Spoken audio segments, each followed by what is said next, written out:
Good afternoon, everybody, and looking forward to another Twitter Spaces here on the Starknet side. Today we have William Riley from Chainlink. William, you want to say hello and introduce yourself? Yes, of course. Thank you for having me today. Super excited. So William Riley, I lead our solutions and strategic, relationships, partnerships over at Chainlink Labs. Really love and enjoy our partnerships with the Starkware team. And been in the crypto space around 7+ years and been working at Chainlink for almost four, helping Oracle adoption in the space. So really great to be here. Thanks. Awesome. Well, thanks for joining. So today we wanted to just talk about Chainlink data feeds on Starknet, specifically in the context of Chainlink supporting Starknet. Maybe we'll start with oracles more generally. Do you want to start with explaining the role of oracles in the blockchain ecosystem, why they're essential? Yeah, for sure. Yeah, excellent. Great starting point. So blockchains have no conceptualization of the outside world. It's an internal ledger running 24/7, processing transactions in the world that it understands. When it comes to actually providing utility, allowing value transfer, the creation of financial markets, ultimately enabling smart contracts to do the very interesting things that we'd love to see them do, whether this is a lending and borrowing market or a perpetual trading platform, or even a gaming platform. These smart contracts, they need external data. They don't know what the weather is. They don't know what the price of Bitcoin is. So ultimately, what an oracle does is it provides data to smart contracts on a blockchain that allows them to consume and then operate their goals. So whether this is liquidating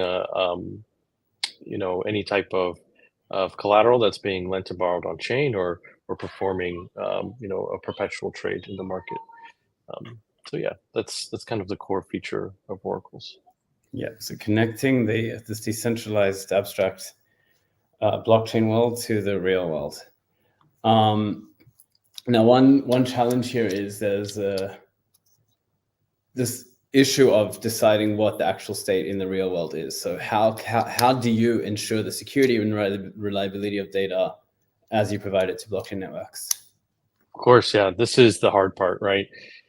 So when Chainlink first started getting going, we noticed a problem in the market that there was plenty of options for oracles, but quite often people were being manipulated, taken advantage of. There was tremendous amounts of downtime, or just lack of general reliability. And when you have a smart contract that needs data on chain 24/7, reliability and security, so the actual ability to know that the data that you're consuming on chain is accurate, is of utmost importance.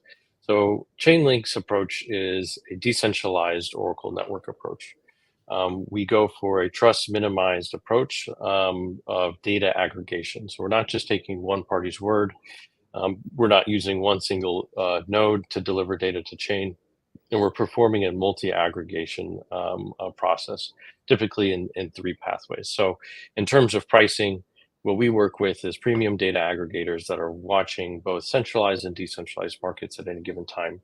What they're doing is, in their own proprietary method, coming to an index or a spot price from the world that they see it. Now, any given Chainlink data feed has many different data providers. Sometimes it could be in the dozens, all providing their output of what a price point would be for a crypto asset. Let's just use Ethereum as example.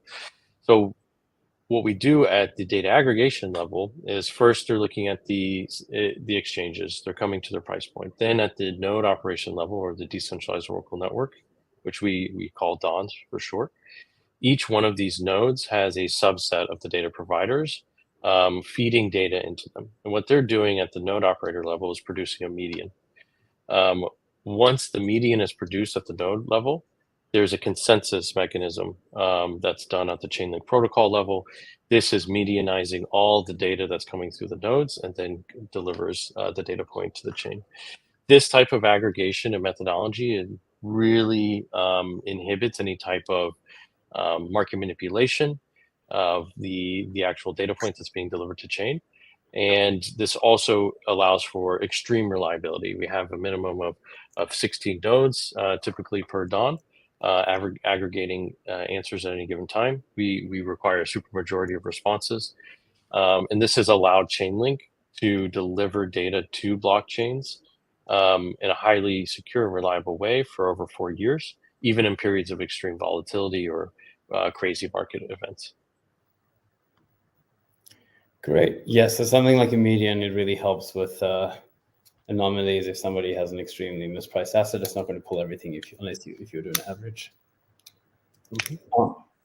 Yeah, perhaps I mean, you answered this a bit in the previous question, but what are some key advantages of Chainlink's decentralized Oracle network over other solutions?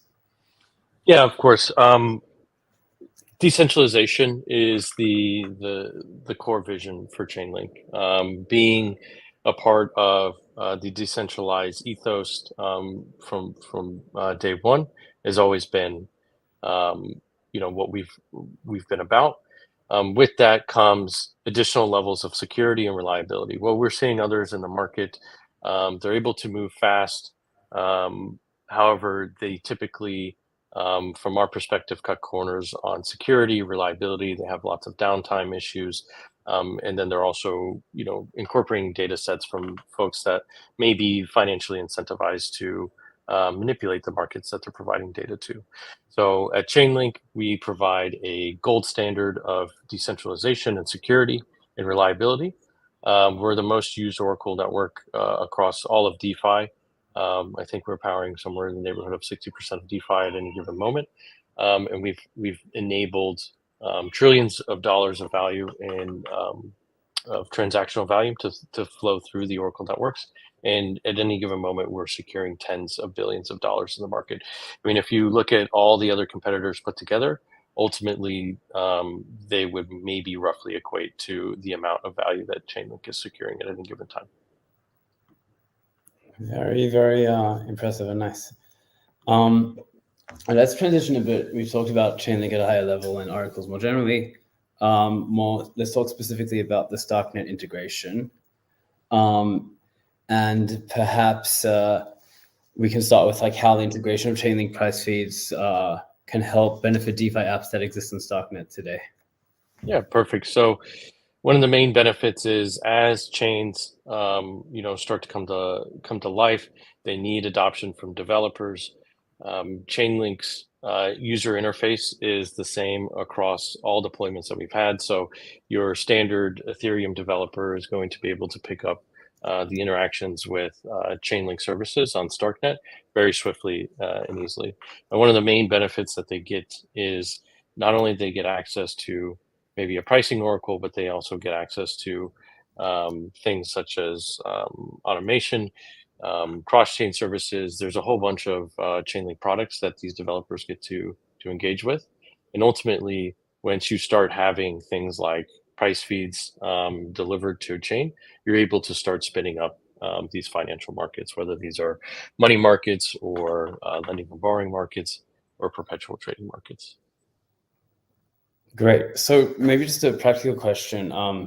If somebody building a DeFi app on Starknet is listening, how can they leverage your data feeds today?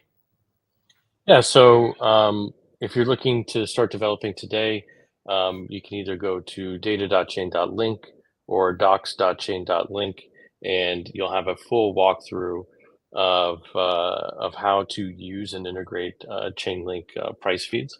And of course, if there's any type of difficulties in this integration process, you're more than welcome to reach out to the Chainlink team.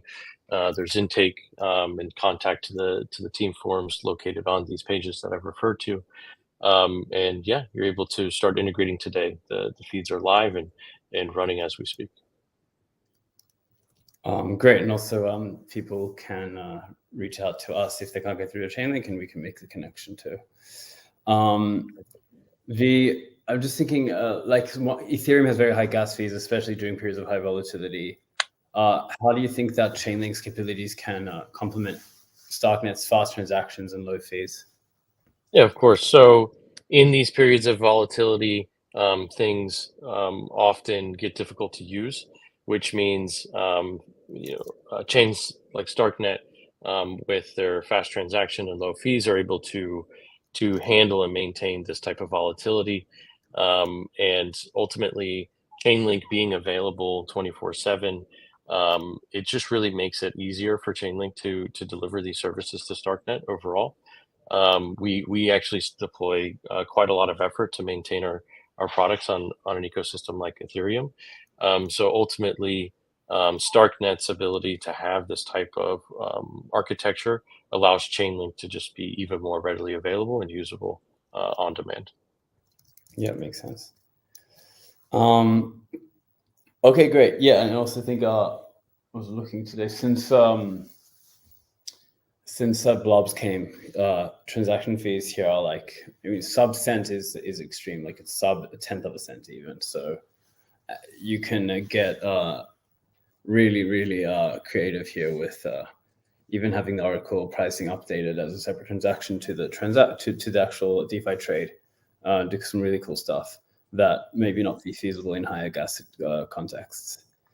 Okay, shifting more let's just dig deeper on the technical questions. What methods does Chainlink use to gather and verify the accuracy of the off-chain data? Like you described this median before, maybe you can just expand on that. Yeah. Yeah, of course. So, what Chainlink does is our node operators engage with premium data aggregators. So this isn't just free API pricing services. These are folks that, as a data aggregator or data provider, their sole purpose is to gather market data and outputs. Now, how do we verify the accuracy of this data? This goes through the aggregation methodology that I touched on before. Ultimately, if you're taking data from one single data provider, you have a couple of big issues on your hand. One, you have a centralized point of failure.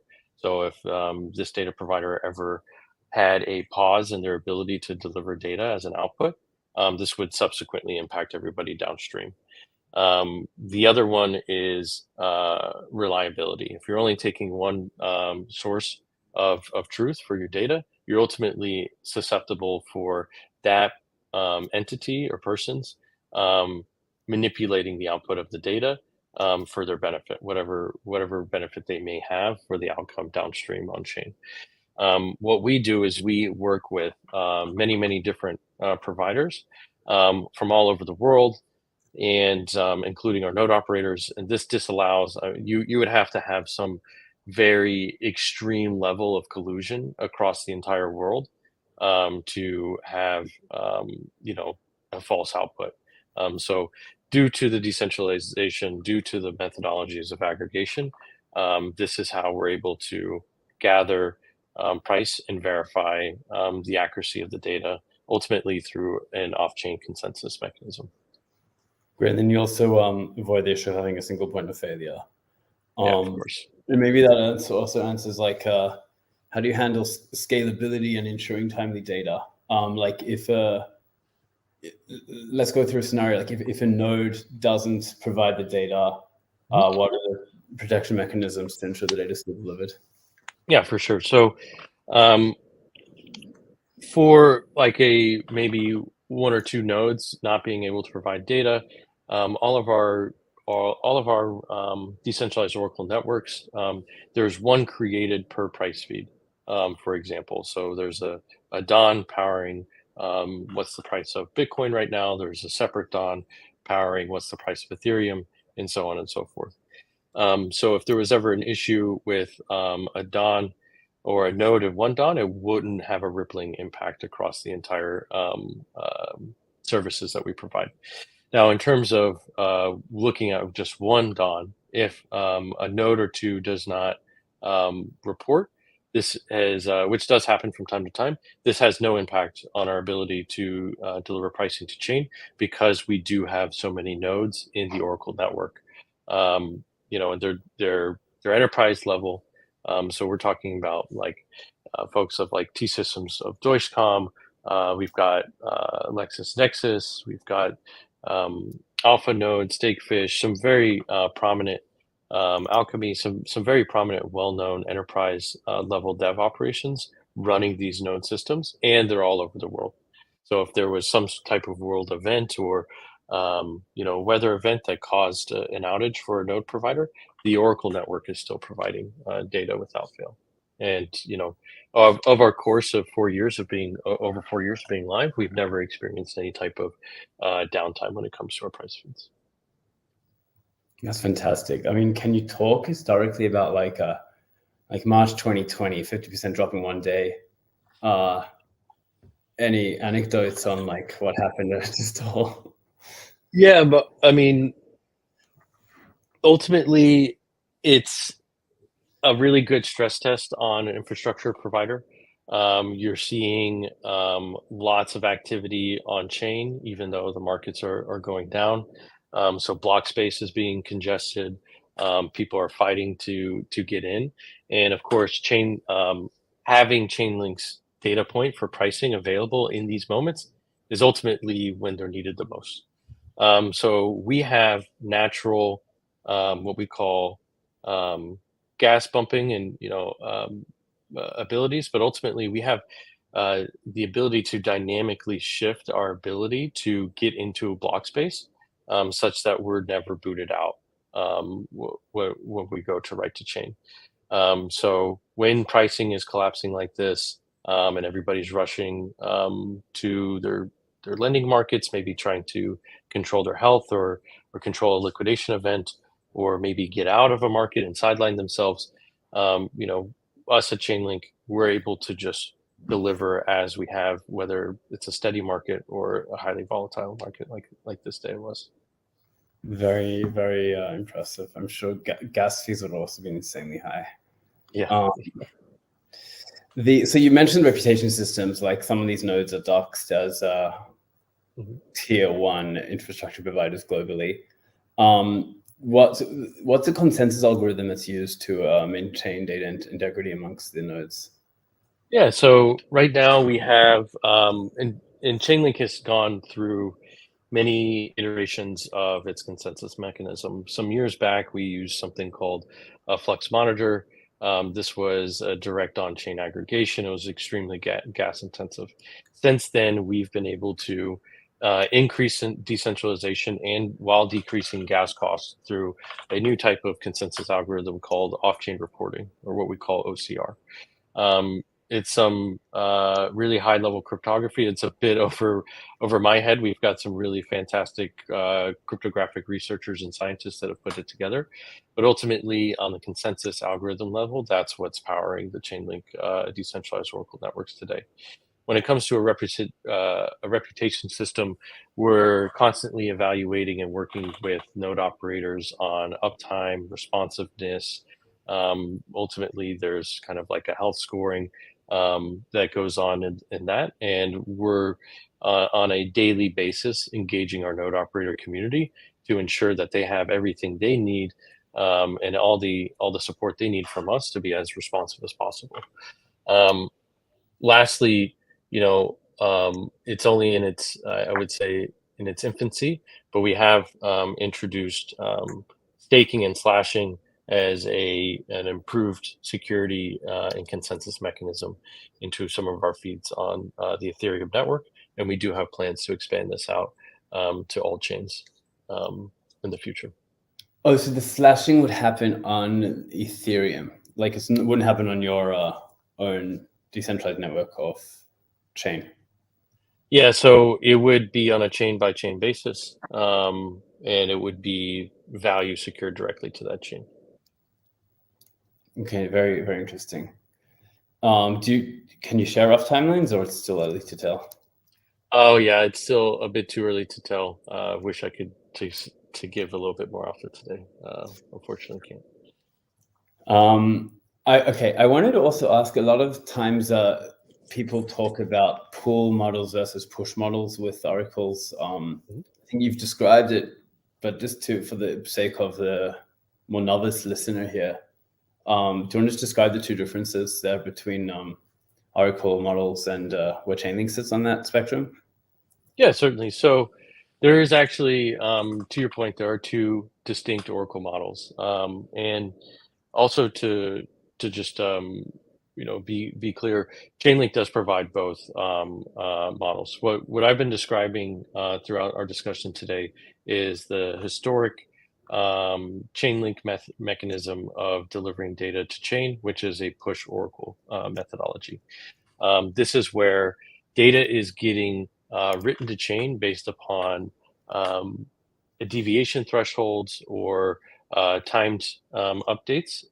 So we call this a heartbeat on the time conditioned on Chainlink feeds, and this allows pricing to be pushed to chain and then readily available to be consumed on demand whenever an application needs it. So if a liquidation event needs to happen on a platform such as maybe Aave, they have the data point existing on chain ready for this immediately available. Now, excuse me, a pool-based Oracle solution essentially means that an on-chain protocol or DApp is running a request response model. So it sits on chain and says, "Hey, I would really like a price right now." And then in the following block, it receives a price to be useful. We see this is actually a pretty well adopted methodology for oracles on the pull-based side for derivatives markets, so perpetual trading. And in terms of Chainlink, we do provide our push-based feeds. We call these data feeds, but we also have a separate product called Chainlink Data Streams, and this is our pull-based model as well. Cool. And I think that's another benefit of having low fees and high throughput is it makes the feasibility of a pool model more manageable for an adapt that wants to just pull the prices for some specific fee that might not be on chain already and pay the gas fees without having to worry about, oh, the users or the apps need to be paying for this. Yes, exactly. Yep. Yeah. Okay, let's just shift gears to something a bit more open-ended and the future of oracles. We've talked a lot about DeFi. Do you have any ideas about innovative use cases beyond DeFi, perhaps like within NFTs and gaming, other applications? Yeah, so I mean, we are starting to see curiosity development as well as some implementation. Dynamic NFTs are interesting in a number of ways. This can be readily applicable to gaming environments where you have an NFT that represents, let's say, a weapon or a skin or a piece of armor, and as you go throughout the game, it dynamically updates based upon your actions. This is really cool for folks in the gaming community because you can add on and actually build additional utility for these NFTs. You can sell them, so you actually have ownership. Then you can actually bring them to other games. So if other games have the ability to port over your NFT, you can start carrying this dynamic NFT with you from game to game, and it just naturally updates based on your actions. Now it's on the gaming side. Now, if you want to look at something more tangible or in the quote unquote the real world, there is interesting concepts coming out of some major car manufacturers where we could use a dynamic NFT to update the life cycle of a vehicle, whether this is maintenance records, bills of sales, titles, liens, etc. And this could even go into such things as on-demand insurance, which ultimately would tie it back into environmental applications.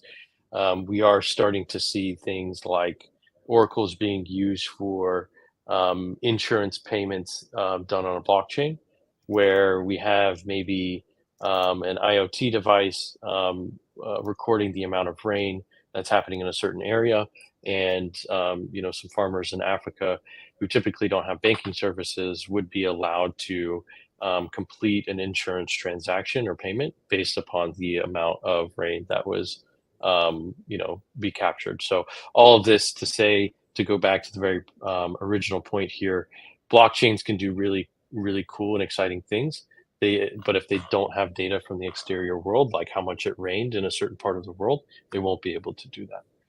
So this is kind of some really interesting and exciting things that I'm seeing come in the market today. Very interesting. Even on the NFT front, it just clicked for me that like an Oracle is also, I mean, a bridge, let's say, between two chains is a subset of what oracles do. Like if oracle's providing information, yeah. For sure. Yeah, because one blockchain has no concept or understanding of what another is doing. And from my perspective, you can look at push oracles, pull oracles, cross-chain communications. Even we have automation services. At the end of the day, it's all a data feed in my perspective. It's all some exterior data set that's existing off a specific blockchain that could be readily available or useful on another one, and how it gets and lands to that chain. To some points that we've talked about before, it really comes down to security and reliability, and that's what Chainlink focuses on. Very interesting. Let's talk about some of your upcoming features or improvements that you're working on. I think you mentioned a few throughout the space, both for Starknet and for other networks in general. For sure. Yeah, so I mean, we're very, very focused on cross-chain. I think is extremely valuable and interesting. We're working on, not only continuing to improve the security and reliability that we already offer today. We do consider Chainlink CCIP the gold standard in secure methods for delivering cross-chain communications or token transfers. But we're also working on things on, you know, enhancing the cost basis, making it more affordable for users to use, having it become faster in time to transfer, things of this nature. We're very excited about. We're very focused on improving these. In terms of other types of Oracle feature sets, we're really looking to expand the number of markets that we're delivering on a day-by-day basis. We're also looking at how can we improve the user experience or the user interface on chain such that it unlocks new creativity and new exciting use cases on chain. Historically, for years, we've provided one single price point. This would be a settled spot rate. On our data streams, our pull Oracle, we are now starting to provide variable outputs. So we actually have a liquidity weighted bid and ask that's also provided with a spot price. So progressing in this form with more data points for developers to use and improved user interfaces, that's definitely top of mind for us. Yeah, the more granularity the better. I think the Bitcoin order book having a certain spread is very different to a much more thin token with less liquidity. Very exciting. And then, yeah, just maybe as a final question before we turn to the audience, what's next for Chainlink? Like, we're talking about small product features, but like bigger picture, what's the plan? Chainlink is long term. We have a very, very strong relationships that we're developing and cultivating with institutional and traditional finance players. This is, from my perspective, the place to be in the future state. We already have fantastic relationships with folks like the DTCC, Swift. We are working with the likes of Paxos, Circle. Those are a bit more crypto native, but even traditional ETF providers and ETP providers like 21 Shares. So seeing these folks actually have on-chain use cases or on-chain data points that they're trying to deliver has become very exciting. And the discussions that we're having about their future plans of how they're going to be involved in the decentralized space in the near future. I think this is what we're mostly focused on is how we're going to support their entrance into a decentralized world and how we can really provide the security and reliability propositions that we've allowed for Web3 and DeFi native folks for so many years, to these financial incumbents, but are now entering our world in Web3. That is very exciting. Yeah, I think we all agree that TradFi onboarding is the future, and to have something like Chainlink providing infrastructure that is invaluable. Cool. I think though that ends the formal questions. Do you have any perhaps comments or anything else you want to share, or maybe we can turn the tables and you can ask me some questions? Yeah, no, I really enjoyed being on here today. So thanks again for inviting me. Super excited about what the world is to come for Web3 and DeFi as a whole, and super excited about what's going on your end. Do you have any kind of future visions you could share with us on the call for Starknet and the Starkware team? Yeah, I can talk about Starknet more generally. I think our first product that we shipped before Starknet was StarkX, this app-specific app chains that we would spoon out. So we have that for perpetuals. The most famous one is DYDX v3. We also have that for some NFT marketplaces. And the oracle providing the pricing for DYDX v3 is a Chainlink oracle. And what was really cool there was we discovered that because of the magic of ZK proofs, you could actually have multiple oracle price updates within a proof and amortize the gas costs for all of those updates across the whole proof. So you're no longer you're no longer punished, as it were, for sending us each single oracle price update on chain, whether it's a pull or push.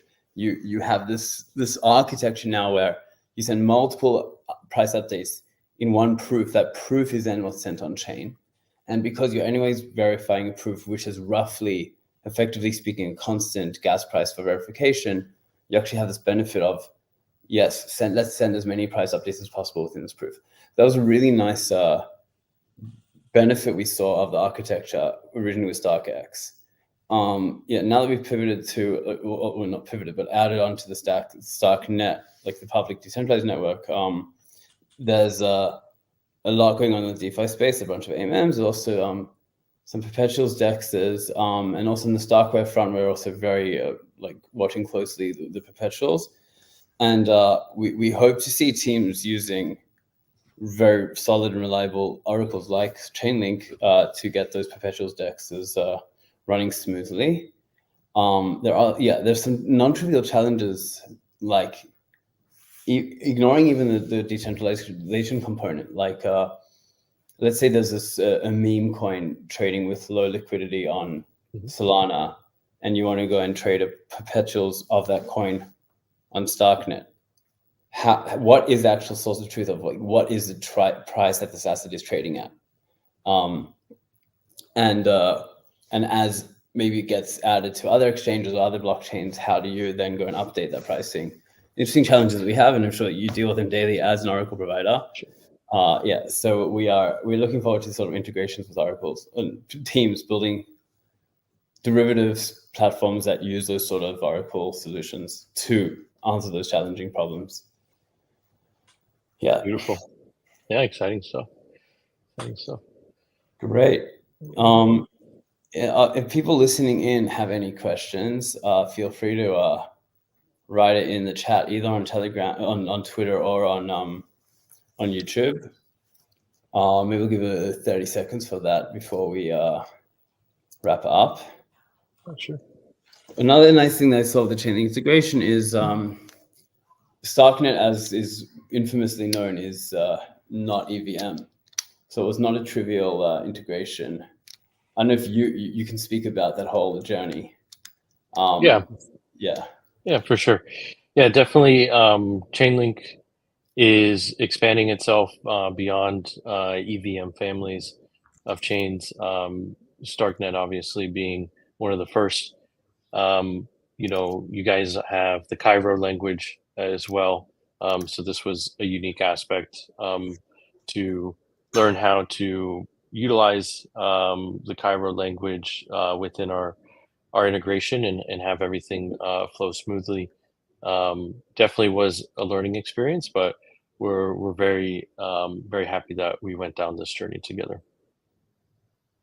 Yeah, it was not an easy journey. We had the whole issue with Cairo 0. They've then got upgraded to Cairo 1, and code has to be rewritten. But the code is now stable, backwards compatible. We're very happy that this journey has come to main integration. Anyways, William, thank you so much for your time. It was really great to learn about Chainlink articles in general and your work on Starknet. Anybody has any questions with integrating the dApp with Chainlink, you can reach out to the Chainlink team or to us, and we can refer you over to them. To users also who want to learn more, the resources that William mentioned. We are here to help you. And that's that. Somebody's just asking now, when can we expect automation? Yeah, I mean, I'd have to get a definitive timeline. I'd have to kind of look into it, but I definitely know that it's on the roadmap, and ideally, it's coming here in shortly, shortly in the next handful of months. So yeah. Okay, very good. Thank you very much for your time, and have a good day, everyone. You too. Thank you. Bye. Cheers.